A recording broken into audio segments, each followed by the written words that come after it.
show up in his traveling in a car. Thing is that, as you kind of saw a little bit in that exercise, we can overwhelm the brain. One of the ways the brain can get overwhelmed is through sensory input. Sensory input meaning touch, taste, sound, sight, you name it, right? And typically when the brain gets overwhelmed, especially with somebody with traumatic brain injury, they will respond emotionally. They have like a less of an opportunity for emotional regulation. What's the word I'm looking for? I call it the Popeye point.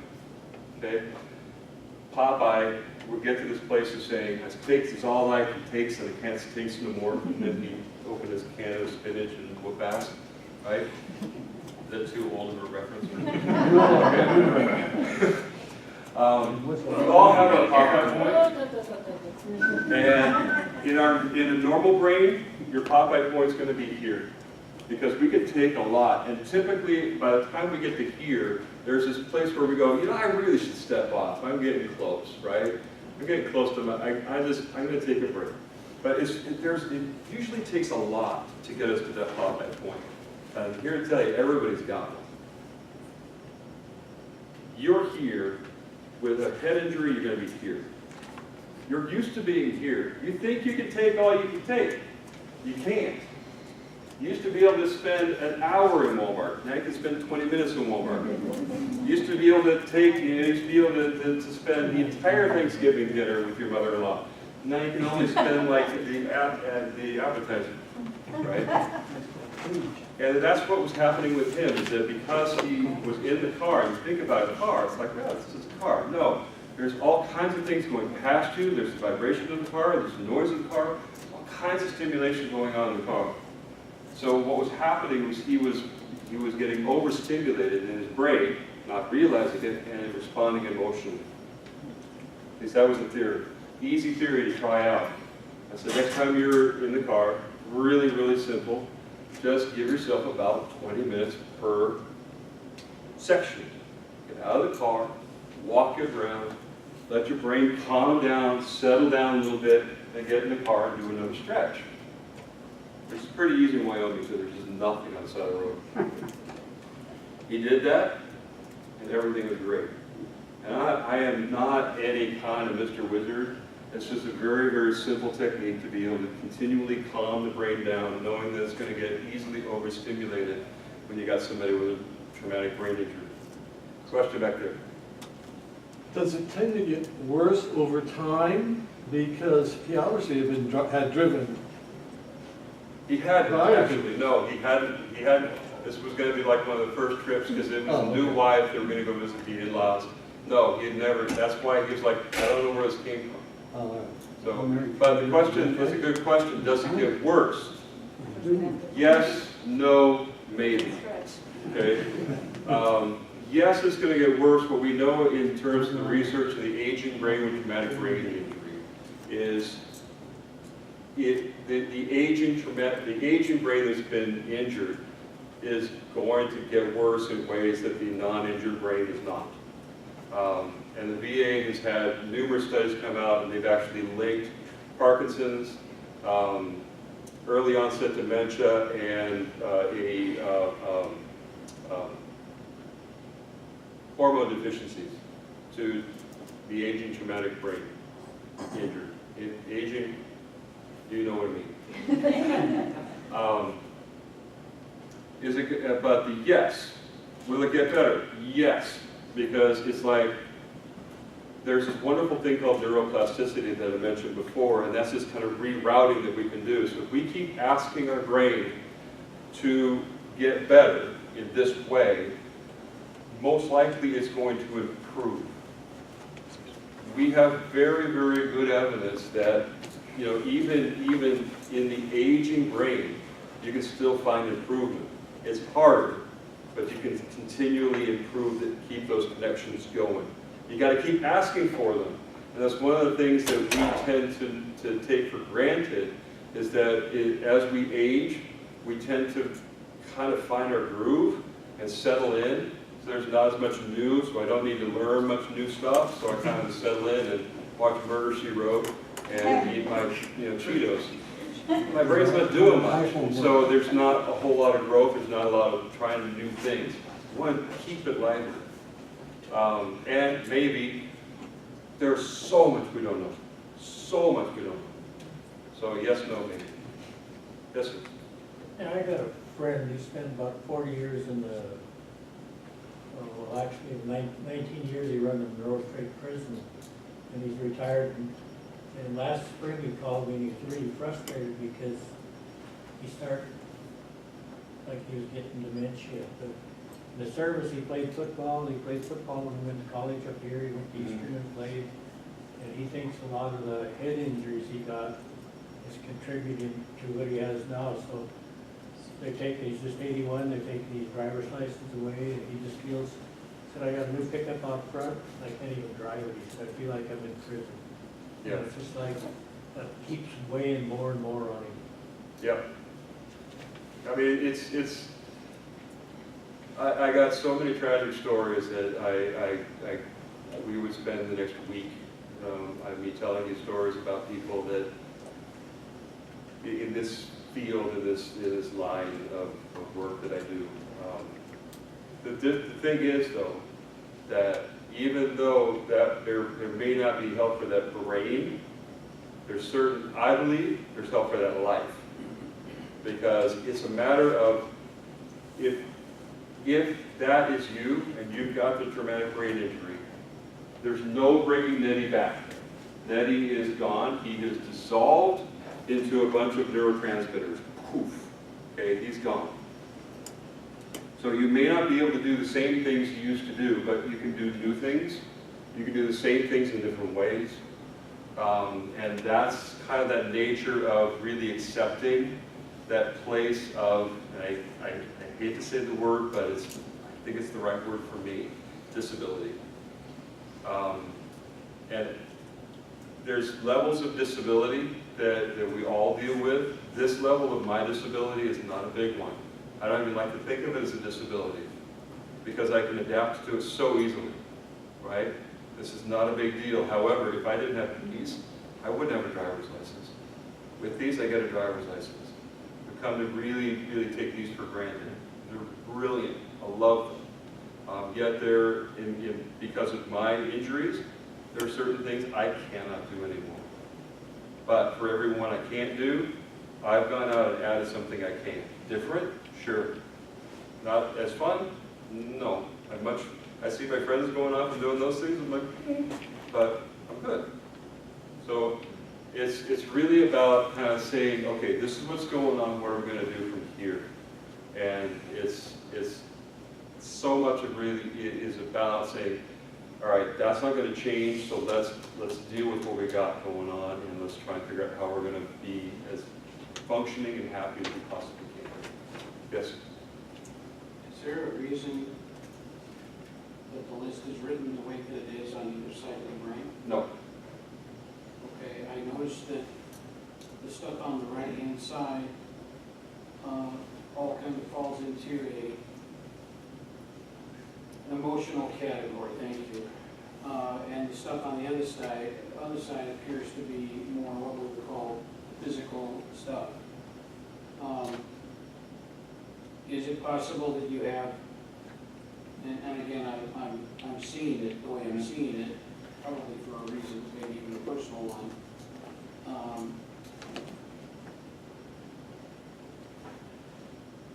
I don't have any of the stuff on that side of the list. Right. I have every single one on the other side of the list. Uh-huh. And I've been going through different kinds of treatment for other things. I'm also helping people with these kinds of problems as well in my work. Right. So I'm just curious as to why, I mean, it could be a coincidence, like you said, that it's written the way that it is, but can you expand on that? I can. Let me just check my time. Briefly. And again, one of the reasons that I want to be here, one of the reasons I want to go out to all of Washington and tell these stories over and over and over, is that We've gotten a lot better at talking about PTSD. We've gotten a lot better at talking about depression. We've gotten a lot better at talking about some of the mental and behavioral health kinds of issues that are facing our veterans. If you look at the signs and symptoms of TBI, if you look at the signs and symptoms of depression, there is severe overlap. If you look at the signs and symptoms of PTSD, and you look at the signs and symptoms of TBI, there is severe overlap. There's severe overlap in TBI in lots of mental health and behavioral health diagnoses. The difference is, TBI is a physical thing that is affecting your thinker, okay? It's not a behavioral, it's not a mental thing that's affecting mental capacity, okay? So it'd be like if you blew your knee out and because your knee was responsible for your left ear hearing, we would be looking at fixing your knee, a physical thing. Does that make sense? Because your brain, which is about this big, which seems like really small, but if you put your two hands together, it's about that big. This thing is a physical thing. When it gets damaged, though, it's going to mess with your ability to think, feel, reason, all kinds of stuff. So it's a physical thing that's affecting a mental thing. Typically, because we tend to not look for that, we'll look for the depression, treat the depression. We'll look for the PTSD and treat the PTSD. And sometimes it'll help, sometimes it won't. Yes, sir? On your point, sir, I think that one of the things that you're talking about is that it is kind of insidious. And this relates back to what you're saying as well, which is that if you think about kind of a frog in a pot of water, you turn it up, that frog doesn't move, and it can gradually get to the point where it will boil, but it will jump out of it because it's adapted to it. When you're talking about plasticity, those neurons in your brain, as you're learning things, branch out more. But we're also losing them every single day, every single second. We're losing millions a day just because we're aging. And so we kind of get used to adapting to it. And then it's kind of one of these things where it just becomes too much. If you're the type of person, and I agree with you, I think that I certainly see that the difference between the right and the left brain kind of issues there. What we're good at, what we practice at all the time, that's what grows us. So that's the stuff that adapts relatively quickly. If we don't have experience with these other things or dealing with these other things, then they're more noticeable when they happen. And so, I mean, it's also one of these things that about brain injury that's weird is that if you have you hit your head, front of your head, most of you know this, your head's going to go forward, and it's kind of in this fluid. It's going to go forward, and it's also going to go back. And so if you're moving, it can twist and turn. So the symptoms are where it is in your brain, essentially, that's the most damaged or the least recovered. And so if you're describing things to me like intense emotions and difficulty sleeping and inexplicable depression and things like that, the first thing I'm thinking is, okay, it's probably, let's take In this particular low. this particular low, right. It points us to where each point in the brain is responsible for a different function. So like you mentioned the frontal lobe, right? And I mentioned that executive functioning. I knew this cat in Arizona who had a bicycle accident. And he went over the handlebars. He had a helmet on, but he went straight into a rock right here, right? Physically fit, amazing athlete, like 22 years old, and is going to spend the rest of his life in a nursing home. One of the strangest things I've ever seen because he had virtually no judgment left. He would walk out into traffic, he would go and he would take a shower with scalding water, put a plate of glass in front of him, put ketchup on it, he'd eat it. No judgment. He had to have 24-hour supervision. And that's because judgment's right here. It was one of the strangest things I've ever seen. I don't know if he ever got better. In the 6 months he was with us, he really didn't. But that was because of that part of the brain that was damaged. Every other part of his brain, perfectly fine. That part, though, really, really important. And you may be talking about this, I wonder later on, but we seem to be getting... Probably not enough time. I'm sorry. No, go ahead. I know the feeling. Go. So there's, given that the more you're able to essentially exercise these areas, the more you're able to get some growth out of them. Right. And stave off some of this damage. A lot of the folks that we have with TBI that I work with, I get to them when they come to us once they've already demonstrated some serious damage. They had an injury early on, and many, many years later, after the adaptations have failed over time, we see them.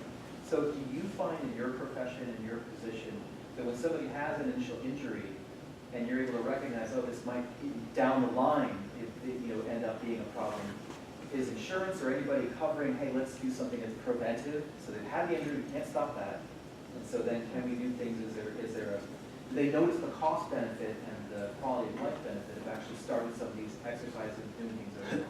No. Great, thank you. And you brought that up earlier because you mentioned the issue of functional limitations. The unfortunate thing is that in this room, there are probably folks who have symptoms that are responsible or from a traumatic brain injury. However, you're in this room, which means you got here, which means you remembered to eat and dress mostly, and you got here. Meaning that the insurance company is going to look at you and say, you don't have a functional limitation, look at you. They don't care about your quality of life anymore. We got rid of that decades ago. We care at the WDVA about your quality of life. Many veterans organizations care about your quality of life. That's why I'm here. And even when it comes to benefits, and look, because lots of people will call me and say, well, can I get disability benefits for this? It might, yes, but it might be hard. Because again, the VA looks at the disability, and I can tell you that the symptoms are typically probably because of the head injury. But I can also tell you that the VA is probably going to look at these functional limitations and go, you're good enough. We're not going to see you as disabled, and we're not going to give you help. Which makes the Popeye factor get real, and then you want to find them. Yes. Yes, you do. Actually, at DOC, buddy, but there was a guy who was so frustrated that he wanted to go towards the federal building in Yuma, Arizona. But the federal building was attached to a strip mall.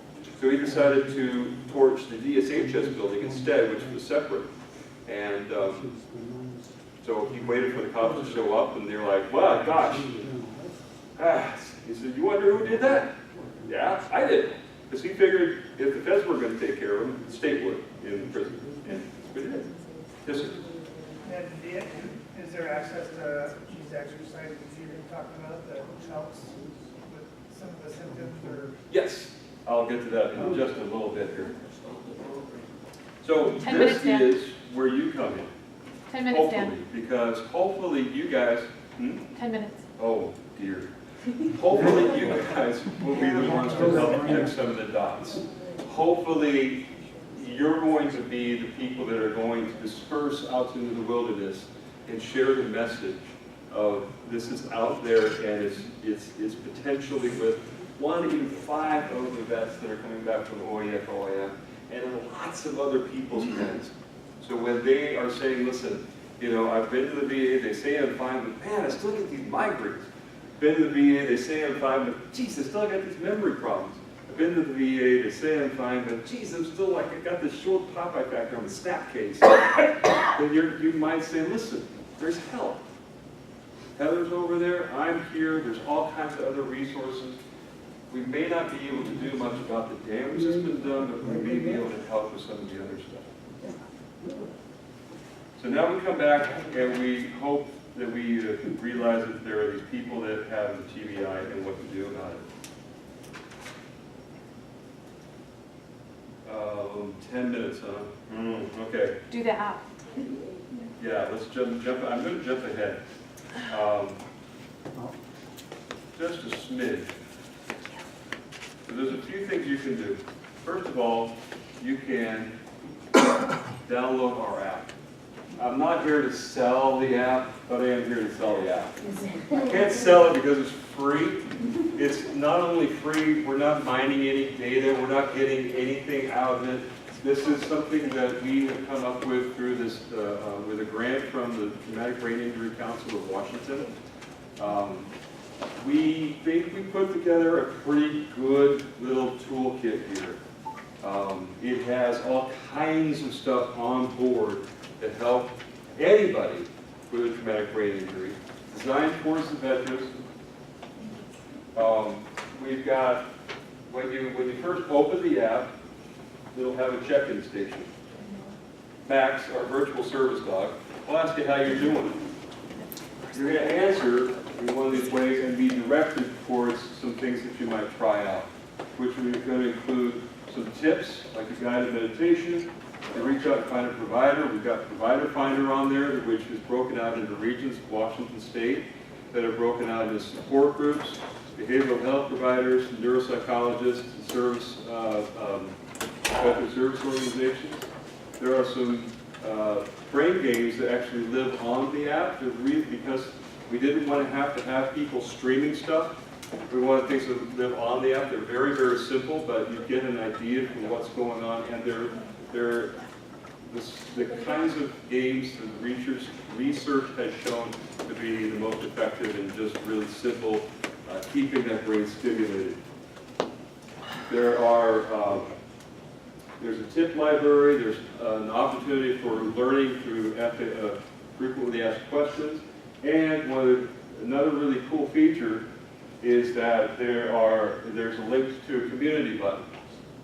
The community button is going to take that person to a closed Facebook page where we're going to have peer support, where people can be supportive of one another, share what's working for them, share what's not working for them. So one of the things that you'll see on our table out there is something called Axon Optics. Not selling those either, because they're free if you can get the VA to figure out how to get them to you. FL41 coding has been shown to really help a lot with migraines, especially with people with traumatic brain injury. It was a study that was done at the University of Utah, and I believe it was funded through the VA. And so the VA will now supply that to anybody free of charge.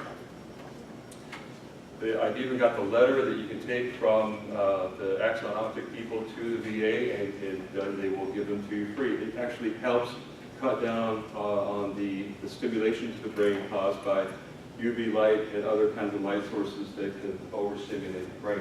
What is this called again? FL41 coding, Axon Optics, we've got some handouts out there.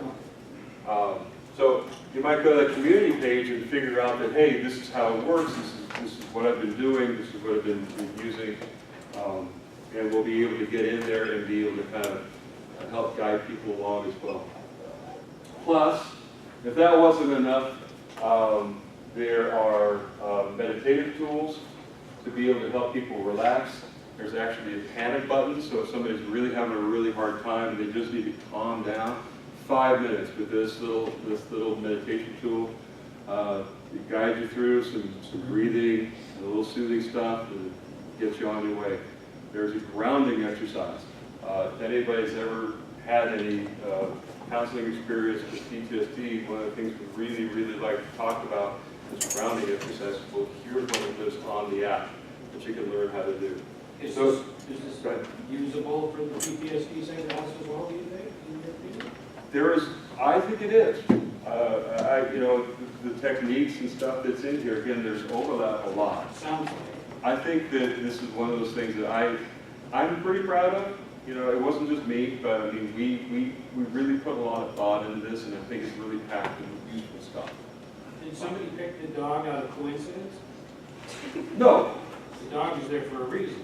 the dog is there for a reason. Okay. The dog is there because when we were trying to think about what we wanted an app to be for our veterans, we wanted a few things. We wanted the person to have a relationship with this tool. We wanted it to be there to kind of support them. We're using Right. real dogs in this stuff as well. Absolutely. And there's actually, even when you go into some of the resources, there's some resources and links to service dogs. Service dogs and traumatic brain injury This stuff works great. is, yes, tremendous. The dogs can actually even sense a change in heart rate, They do. supposedly. And so, I mean, they're going to sense when you're reaching that Popeye point, and they're going to go, hey, come over here. Right. And trip over the chair. So, yeah, when we thought about the app, we were like, we wanted to nudge, not nag. We want it to be there all the time, 24/7, 365. We don't want it to be invading anybody's privacy. We want there to be a relationship. And so it just seemed kind of like right to have the service dog be representative of the app. So that's Max, and the app is called Max Impact. That's one thing you can do. One of the big things, and I'm nearly out of time. The other thing you can do is get a hold of myself or Heather. We will do everything we possibly can to get you where you need to go. If it's not us, we will help you find the proper resources that you can tap into. I mean, obviously, there's so many limitations that we have because I can't fix the brain, but we can certainly try and connect you with people that can help you get along the way. Again, try and find those proper things to be able to help make that person's life better if they have that traumatic brain injury. My thing is I want them to, if nothing else, to hear that we hear them.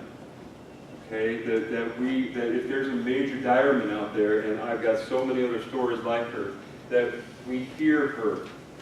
And we're not going to be the ones to dismiss it. We're not going to be the ones to say it's all in your head. We're not going to be the ones to say you're malingering.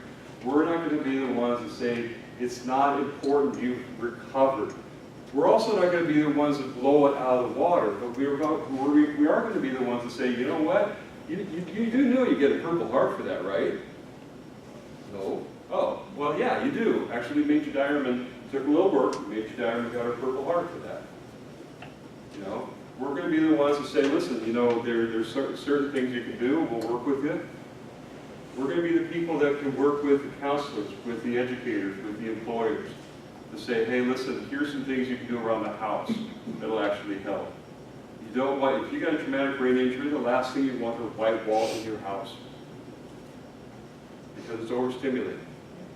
You want to change the color tones in your rooms. Okay? Certain little tiny things can make a huge difference.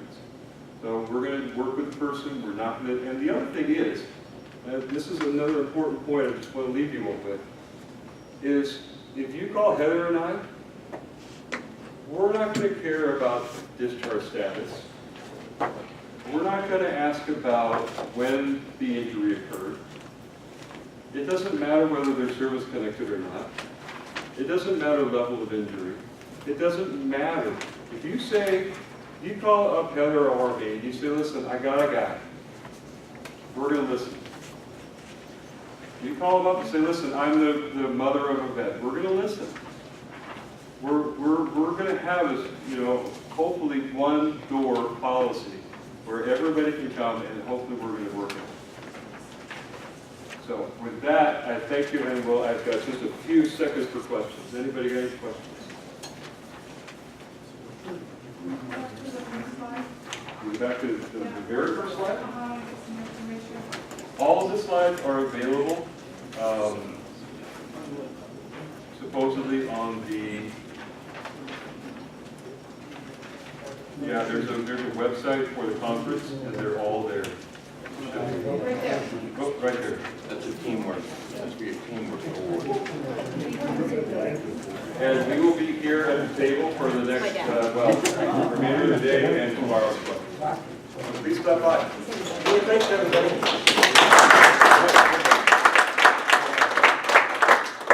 If you're here to get a CEU,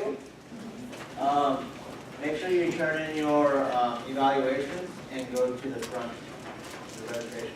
So we do that tomorrow after? If you're going to be here tomorrow, cool. But I know some of you are planning on leaving today. Right. So if you're one of those individuals, please take care of that right away. This is a repeat. Sorry. Don, Gotta make sure. I know, I've got gonna repeat that tomorrow.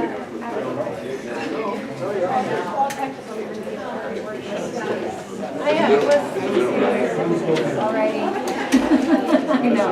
It's like home. I didn't do anything. Yeah.